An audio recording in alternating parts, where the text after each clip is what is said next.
కేవలం భౌగోళికమైనది కాదు.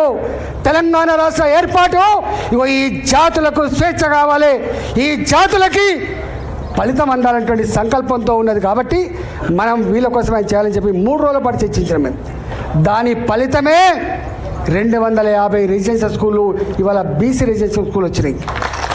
దాని ఫలితమే ఇవాళ ఎస్సీ రెసిడెన్షియల్ స్కూల్ కూడా ఎక్కువ వచ్చినాయి. దానికి ఫలితమే ఎస్టీ రెసిడెన్షియల్ స్కూల్ వచ్చినాయి. దాని ఫలితమే 78 కులాలకు ఆత్మగౌరవ భవనాలు వచ్చినాయి. ఇక్కడ వెలమ హాస్టల్ అంటూ ఉండే, గౌడ హాస్టల్ ఉండే, పద్మశాలి హాస్టల్ ఉండే, కొన్ని పెద్ద కులాలకు మాత్రమే ఉండే. అలాంటి వాళ్ళకు కూడా ఇక్కడ ఉండాలని చెప్పి, పేదవాళ్ళకు ఉండాలని చెప్పి 78 కులాలకు ఆత్మగౌరవ భవనాలకి జాగలు ఇచ్చి ఇలా జీవోలు ఇచ్చినటువంటి దాంట్లో ఈటల రాజేంద్ర అనుకుంటున్నాడు. గుర్తుపెట్టుకోండి, ఈటల రాజేంద్ర చరిత్ర గది. ఈటల రాజేంద్ర గారు ఎన్నడూ నా వార్త పేపర్లో వస్తుందా రాదా, నా వార్త టీవీలో వస్తుందా రాదా, నాకు ఈ సోషల్ మీడియా అంటే ఎందుకు తెలియదు. నేను ఇప్పుడు చూడండి, నేను దానికి అడిక్ట్ అయినోడు ఏమైపోతున్నాడు కదా, కానీ వాటిని చూసుకోవడం కాదు. ఈ సోషల్ మీడియా గివిటి చూసి మురిస్తోడు అంతకంటే కూడా కాదు. ఇవాళ మళ్ళీ చెప్తున్నా,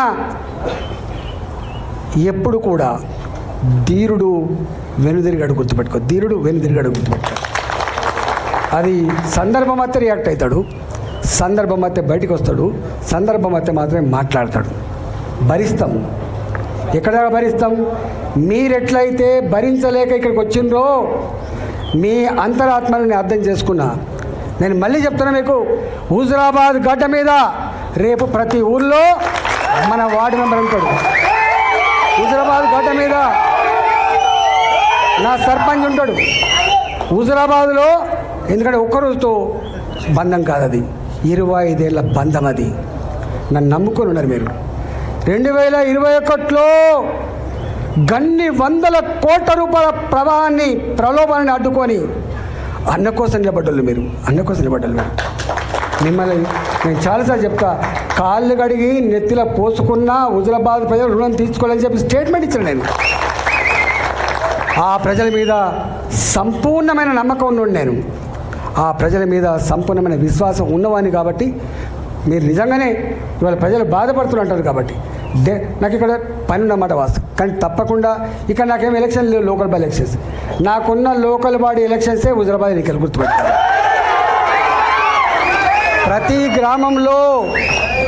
ప్రతి గ్రామంలో వార్డు మెంబర్.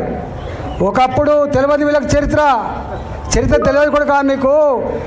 ఎన్నడూ ఒక ఎంపీపీ ఓడిపోలే, ఎన్నడూ ఒక మున్సిపల్ చైర్మన్ మేము గెలవకుండా లేము. 20 ఏళ్ళ చరిత్రలో కేవలం ఒక ఎమ్మెల్యే మాత్రమే కాదు, అన్నిట్లో ఎన్నడూ ఒక ఎంపీపీ ఓడిపోలే, ఎన్నడూ ఒక ఎంపీ ఓడిపోలే,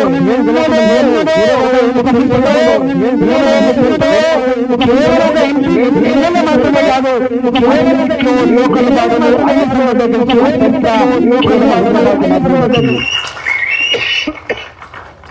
ఎంపీ కూడా నాకు ఎన్ని ఓట్లు వచ్చినాయో గన్ని ఓట్లు సమానంగా వేయించిన